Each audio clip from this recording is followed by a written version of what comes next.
नमस्ते दोस्तों, मेरा नाम है हिमांशु और स्वागत करता हूं आपका इस नई वीडियो में।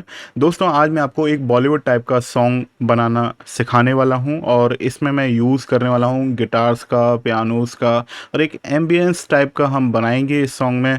और एक्चुअली सॉन्ग तो मैंने बना रखा है, लेकिन मैं आपको बताऊंगा कि मैंने किस तरीके से वो बनाया था।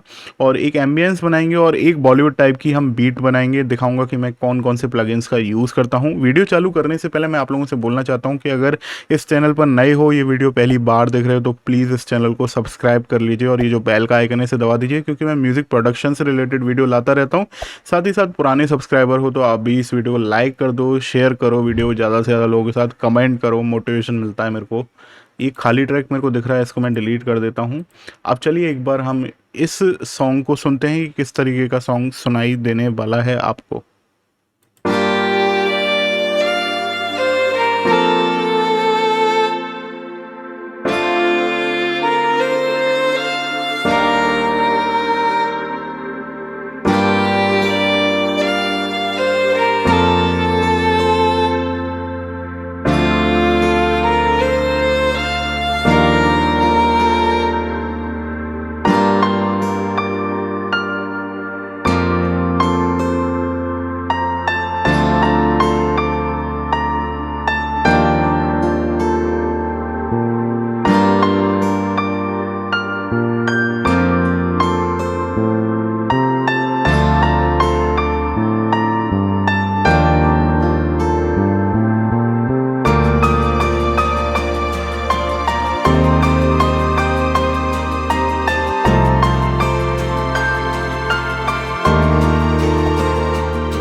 तो आगे का जो सॉन्ग है वो रिपीट हो रहा है, तो उसको मैं नहीं सुनाना चाहता आपको।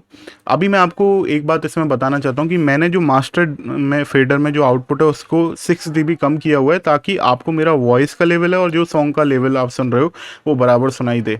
तो देखो, इस सॉन्ग को कंपोज मैंने ही किया है। ये मैंने एक बॉलीवुड का जो सॉन्ग है कभी तो मैं, जो शेरशाह मूवी में से आया हुआ है, बहुत ही अच्छा सॉन्ग है, प्यारा सॉन्ग है, उस पर बेस्ड है। मतलब कंपोजिशन का जो टाइप है उस पर बेस्ड है। उसमें जिस तरीके से जितना लंबा बिल्डअप लिया हुआ है, जितना लंबा इंट्रो लिया हुआ है, तो उस हिसाब से मैंने इसको डिज़ाइन किया है। तो अभी आप देखोगे ये जो पियानो मैंने यूज़ किया है, ये कंपोजिशन का मामला है। पूरा कंपोजिशन आपको अच्छी करनी पड़ेगी। लेकिन मैं एक बार सुना देता हूँ आपको ये और दिखा देता हूँ मैंने कौन सा लाइब्रेरी यूज़ किया है। मैंने एलिसिया कीज़ को यूज़ किया है यहाँ पर, और इसके साथ मैंने पियानो के कॉर्ड्स को प्ले किया हुआ है, जिनको मैं एक बार आपको दिखा देता हूँ। अगेन ये भी एलिसिया कीज पर प्ले किया हुआ है। तो इसमें जो मैंने यूज़ किए हैं वो कॉम्प्लेक्स कॉर्ड यूज़ किए हुए हैं। एक बार आपको इनको प्ले करके दिखा देता हूँ मैं।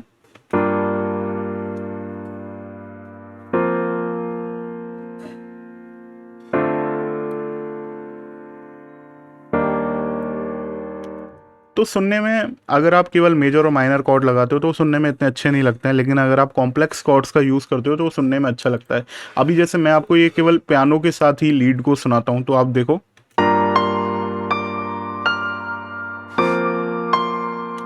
तो ये लीड सुनने में पियानो के साथ ही बढ़िया लग रही है।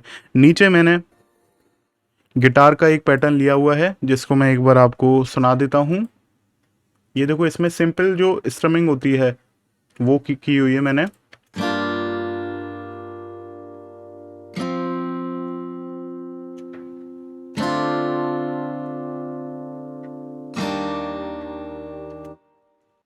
तो यहाँ पर जो मैंने कॉम्प्लेक्स कॉर्ड बनाए थे उनका ही मैंने स्ट्रमिंग का पैटर्न बना दिया है।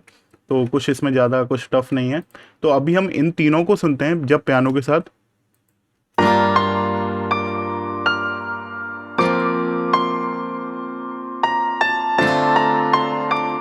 तो अब देखो कि एक एम्बियंस क्रिएट हो रहा है पीछे की साइड, है ना, पियानो के पीछे, तो जो कि बहुत इंपॉर्टेंट है। और इसको हम और बढ़ाने के लिए हम यहाँ पर एक पैड का भी यूज़ करने वाले हैं, जो कि मैंने यहाँ पर नीचे प्ले किया हुआ है। अब इसमें जो मैंने कॉर्ड लगाए हैं, मतलब जो इसमें मैंने प्ले किया हुआ है पैटर्न, ये कॉर्ड भी नहीं कह सकते इनको, वो मैंने कॉम्प्लेक्स कॉर्ड को ज्यों का त्यों नहीं रखा है, क्योंकि फिर वो हैवी हो रहा था। लो लो में जो होता है, जो हमारे पैड का जो एरिया होता है ना, वो लो मिड वाला एरिया होता है, मतलब बेस से ऊपर होता है, ज़्यादा हाइज में नहीं जाता है। तो यहाँ पर मैंने उन कॉर्ड्स में से कुछ नोट्स हटाए और कुछ नोट ऐड किए हैं। तो एक बार मैं आपको सुना देता हूँ।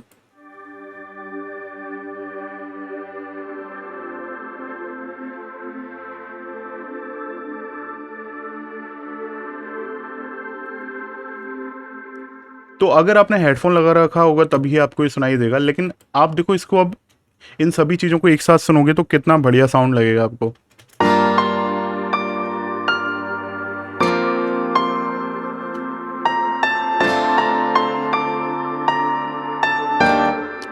पैड यहाँ पर एक बहुत ही इंपॉर्टेंट रोल दे रहा है, जिससे एक एम्बियंस क्रिएट हो रहा है। अगर पैड के बिना हम सुनते हैं और बीच में मैं पैड को ऑन कर दूंगा,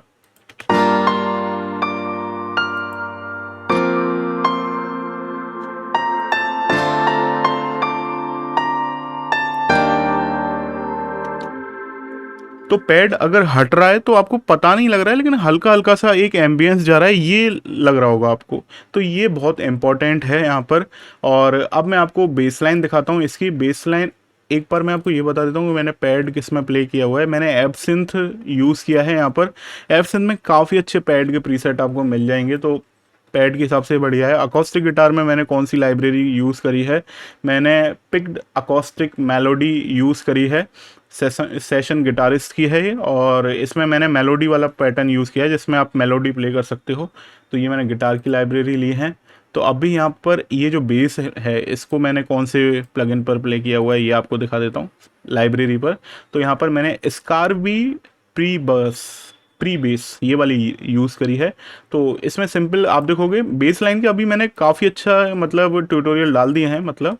तो आप अगर बेस लाइन बनाने में आपको परेशानी आती है तो आप वो ट्यूटोरियल ज़रूर देखना। तो यहाँ पर भी मैंने बेस लाइन के ट्यूटोरियल के अकॉर्डिंग ही ये बेस लाइन बनाई है। अभी इससे पहले भी मैंने एक बॉलीवुड टाइप का सॉन्ग डाला था, जिसमें भी मैंने आपको बेस लाइन के बारे में एक पैटर्न डाला था, सॉरी, उसमें भी बेस लाइन के बारे में डिस्कस किया था। तो आप मेरी अगर रेगुलर वीडियो देख रहे होंगे तो आपको पता लग रहा होगा। अभी ये बेस लाइन का पैटर्न है, देखो आप शुरुआत में क्या है कि जो हमारे कॉर्ड लग रहे थे मेन, उसके अकॉर्डिंग ही रह रहा था। फिर यहाँ पर थोड़ी सी जब ये रिपीटेशन आ रहा था तो मैंने सेम नोट नहीं रखते हुए थोड़ा सा इनमें चेंजेस किए हैं। एक बार आपको बेस लाइन ही सुनाता हूँ केवल।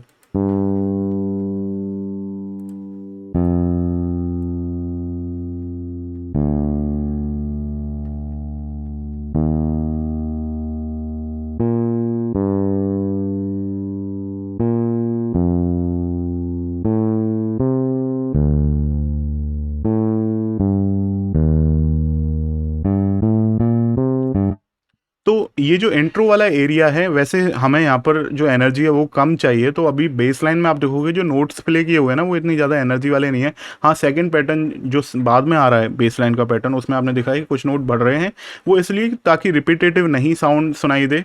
तो शुरुआत में आप देखोगे बेस लाइन की वजह से ही एक हल्की सी मूवमेंट आ रही है साउंड में। तो अभी हम इन सभी को सुनते हैं।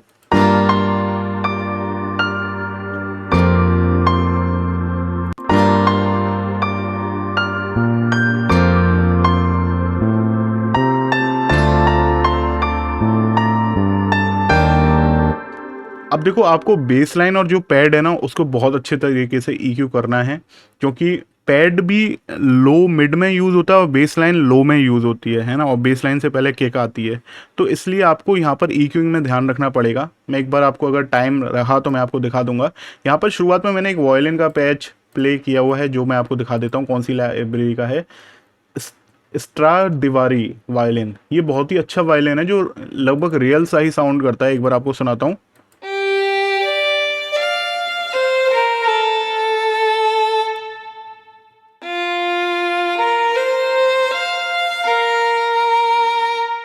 तो ये मैंने वायलिन रखा है। अब इसको शुरुआत में मैंने यहाँ पर आप देखोगे तो पियानो, अकॉस्टिक गिटार और पैड, इसके साथ ही वायलिन प्ले हो रहा है।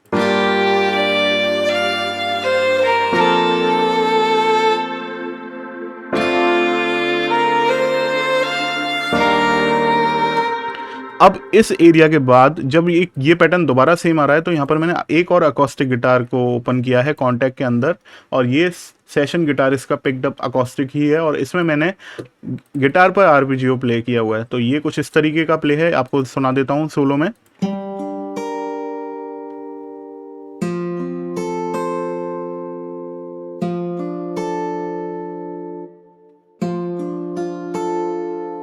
तो ये बिल्कुल रैंडम नोट्स प्ले किए हुए हैं, मतलब हैं तो कॉर्ड के अकॉर्डिंग, लेकिन रैंडम एक पैटर्न बनाया है जिससे सुनने में आपको अच्छा लगेगा। अभी आप सुनना, ये बैक में है ये पैटर्न बिल्कुल।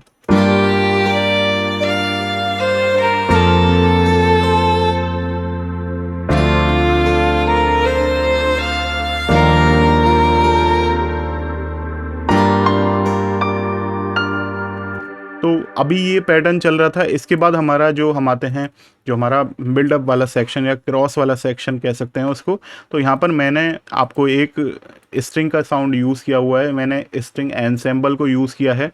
बहुत ही अच्छा है, सिम्फोनिक सीरीज का है। तो इसका जो साउंड है ना, बहुत रियल लगता है, देखो एक बार सुन के।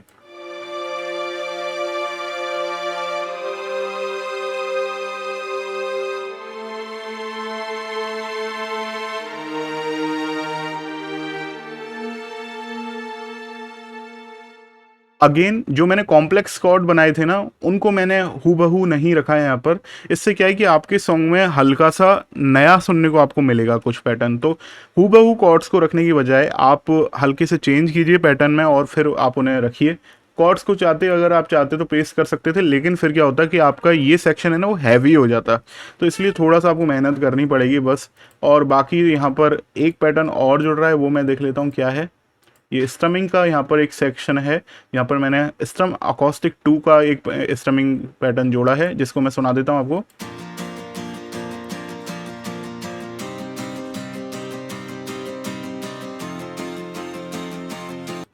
तो ये वाला जो पैटर्न है एक तरीके से मूवमेंट दे रहा है हमको सॉन्ग में। तो एक बार हम इसको सुनते हैं थोड़ा सा पहले से।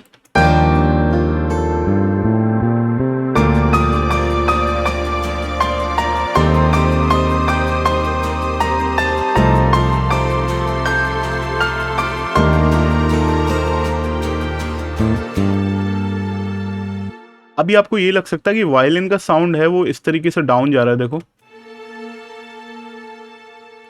तो यहाँ पर मैंने एक ऑटोमेशन यूज़ करी है, वो मैंने ऑटोमेशन मॉड्यूलेशन CC1 बोलते हैं, मॉड्यूलेशन व्हील को मैंने यूज़ किया है। तो ये ऑटोमेशन क्लिप मैंने ड्रॉ करी है।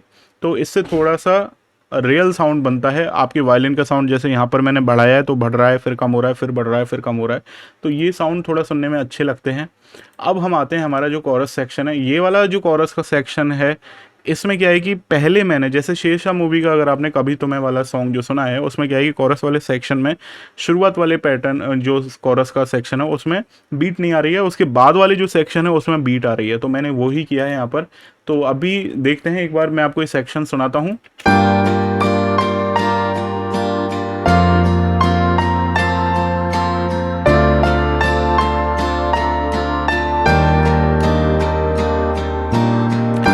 तो अभी यहाँ पर हो क्या रहा है, देखो सिंपल पियानो का पैटर्न ऊपर वही वाला है, और एक अकॉस्टिक गिटार का मैंने जो अब की बार पैटर्न बनाया है वो चेंज किया है। जो कॉर्ड्स का इसमें जो स्ट्रक्चर रखा है वो मैंने कॉम्प्लेक्स कॉर्ड का ही डायरेक्ट ले लिया, क्योंकि यहाँ पर मैं अब थोड़ा सा हैवीनेस चाहता था। और यहाँ पर मैंने इनको चॉप कर दिया है, देखो अब मैं आपको सुनाता हूँ इनको।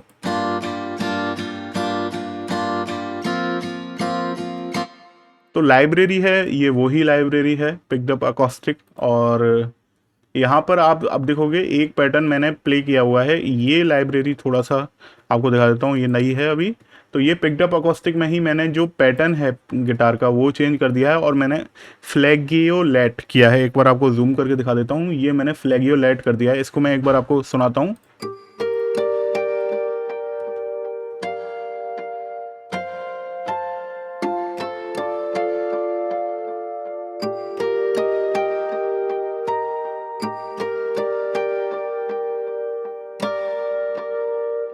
अब यहाँ पर मैंने पॉलीरिदम प्ले करी है। अब पॉलीरिदम और मोनोरिदम क्या होता है नहीं पता, तो मैंने इनके ऊपर एक अलग से वीडियो बना दी है, तो प्लीज़ वो कुछ दिन पहले ही डाली है, प्लीज़ उसको चेक करो।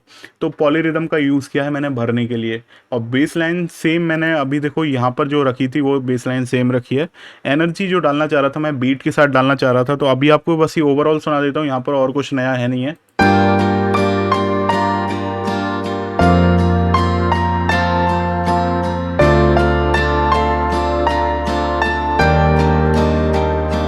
तो ये है, अब यहाँ पर हमारी जो बीट चालू हो रही है वो मैं आपको सुनाता हूँ। ये हमारी बैटरी 4 का यूज़ किया है मैंने इसमें, और इसमें जो किट मैंने ली है वो 7 माइल्स किट ली है, तो एक बार सुना देता हूँ आपको।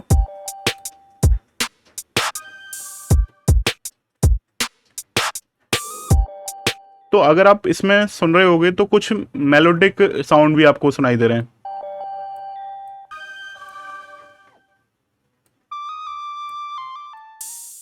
तो ये क्या है कि ये मेलोडिक जो साउंड है ये थोड़ा सा बीट को फिल कर रहे हैं, बैकग्राउंड में एक एम्बियंस की तरह ही लग रहे हैं।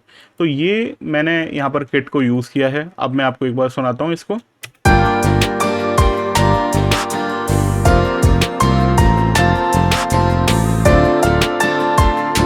यहाँ पर अकॉस्टिक गिटार की स्ट्रमिंग चल रही है, वो सेशन स्ट्रम अकॉस्टिक नाम से है, सेशन गिटारिस्ट की लाइब्रेरी, उसी की ही पैटर्न चल रहा है जो मैंने आपको पहले दिखाया था।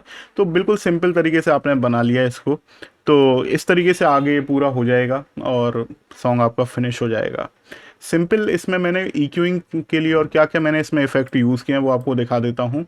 तो आप देखोगे मैंने बीट में मैंने कोई भी इफेक्ट यूज़ नहीं किया क्योंकि मेरे को लग नहीं रहा था। बाकी मैंने इस बार जो पियानो में जो रेजोनेंट फ्रीक्वेंसी है उनको हटाने के लिए सूथ 2 का यूज़ किया है।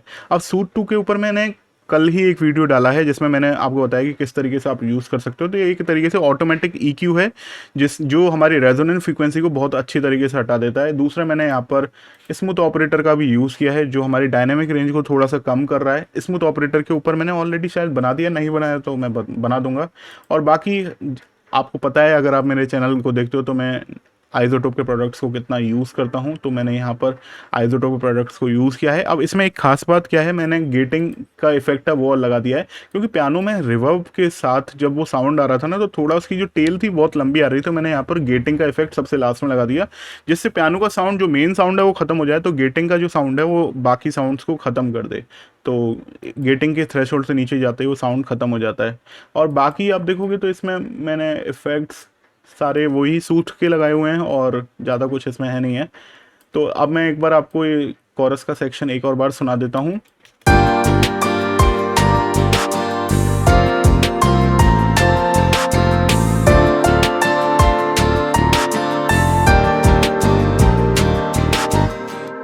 तो ये जो सॉन्ग है इसकी LUFS वैल्यू जो आ रही थी वो -9.5 आ रही थी क्योंकि एक इंस्ट्रूमेंटल है, इसका थोड़ा सा LUFS वैल्यू कम ही आएगी, लेकिन -9.5 बॉलीवुड के जो सॉन्ग्स आते हैं उनकी इतनी आती है, -9 तक ही पहुंचती है उनकी, तो जो रोमांटिक सॉन्ग्स होते हैं। तो बाकी यहाँ पर मास्टरिंग में आप देखोगे तो मैंने गुलफॉस का यूज़ किया है और एक मैंने आइज़ोटोप का ओजोन का यूज़ किया है।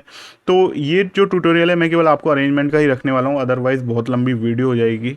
आई होप आपको ये सब चीज़ें समझ में आई हो। अगर आपको मिक्सिंग मास्टरिंग का भी ट्यूटोरियल चाहिए तो आप मेरे को बताना, मैं आपको इसका एक डिटेल्ड मिक्सिंग मास्टरिंग का वीडियो और बना दूंगा, लेकिन आपको कमेंट करना पड़ेगा और शेयर कीजिए ज़्यादा से ज़्यादा लोगों के साथ। मैं मिलूंगा आपसे नेक्स्ट वीडियो में, तब तक आप अपना ख्याल रखिए। Take care.